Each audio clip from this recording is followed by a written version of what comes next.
ایک ہے مالک، ایک ہے جو چھت پہ ٹائم دے رہا ہے۔ اب جب اتنی پھڑکے لگاتا ہوا آپ کا بندہ نیچے بیٹھا ہے اور وہ لگاتے لگاتے اس لیول پہ پہنچ گیا کہ اب ٹائم آ گیا ان کو اسٹیمپ لگانے کا، تو جو مالک ہوتا ہے وہ کہتا ہے سائڈ پہ ہو جاؤ، کبوتر میں سلیکٹ کروں گا، جی جی، وہیں سب کچھ ختم ہو جاتا ہے۔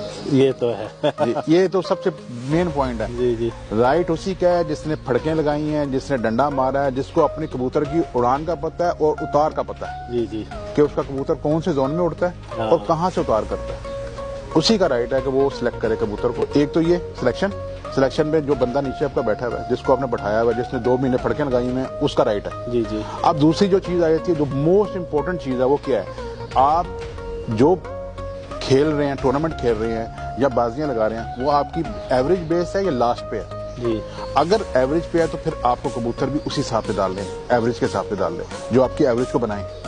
اگر لاسٹ میں ہے تو پھر آپ کو لاسٹ والے کبوتروں کا چناؤ کرنا پڑے گا، جو پھر آپ کو کبوتر سارے وہی لینے پڑیں گے جو 4 سے 6 بجے کے بیچ میں بیٹھتے ہیں۔ 4 سے 6 بجے والے کبوتر کون سے لیں گے؟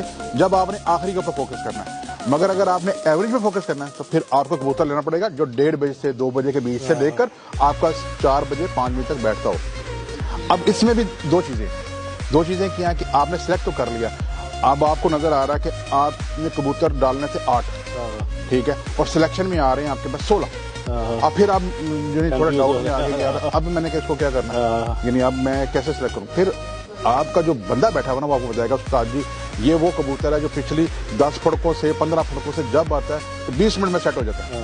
آپ کا فوکس وہ کبوتر ہونا چاہیے جو اپنی باڈی کی ریکوری فاسٹ کرتا ہے۔ جو ریکوری فاسٹ کرے گا اس کا معدہ اچھا چل رہا ہے، اس کا ہاضمہ اچھا چل رہا ہے، اس کی فٹنس لیول باقیوں سے بہت آگے ہے۔ اور دوسری بات یہ ہے کہ کبھی بھی اپنے کبوتروں کی سلیکشن ایسا نہ کریں کہ جو کبوتر آپ کو 1 یا 2 دفعہ 7 بجے کی پرواز دی ہے اس کے بعد ایک دم کبوتر ریورس آ گیا۔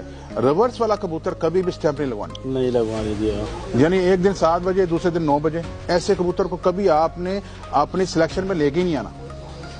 سپوز ایسا بھی ہو جاتا کہ آپ کی ایوریج بھی لگی اور آخری بھی لگا ہوا ہے، پھر سلیکشن کیا ہونی چاہیے؟ پھر آپ کا تقریباً 80% فوکس ہونا چاہیے ایوریج کے اوپر، جی جی، 20% فوکس ہونا چاہیے آخری پہ۔ آخری میں آپ اگر سپوز 8 کبوتر ہیں تو 8 کبوتر میں سے 2 کبوتر آپ وہ ڈال سکتے ہیں جو 5 بجے والے ہیں، جی جی، 5 ساڑھے 5 بجے والے ہیں، ٹھیک ہے، باقی کبوتر آپ وہی ڈالیں 4 بجے والے، 3 بجے والے۔ کیوں؟ ان 4-3 بجے والوں کو جب ہلکا سا بھی آپ تھوڑا سا بھی اس کو اور اچھی کیئر کریں گے، کیونکہ 16 کبوتروں کی کیئر ہو رہا ہے 8 کبوتروں کی، جب آپ 8 کبوتروں کی کیئر پہ آئیں گے پراپر طریقے سے، یہ آٹومیٹکلی آدھا گھنٹہ ویسے ہی بڑھا جائے گا۔ اور صرف آپ کے پاس ایڈوانٹیج کیا ہوگا کہ یہ وہ کبوتر ہوں گے جو جلدی ریکور ہو رہے ہوں گے۔ تو بس جب آپ کی دونوں چیزیں لگی ہوئی ہیں، ایوریج بھی لگی اور آخری بھی لگا ہوا ہے، اس میں آپ نے 80% جو ہے نا ایوریج، 20% آپ نے آخری والے پہ فوکس کرنا، جی جی، ٹھیک ہے، تو آپ کامیاب ہیں، آپ کو رزلٹ بھی اچھا ملے گا بے شک۔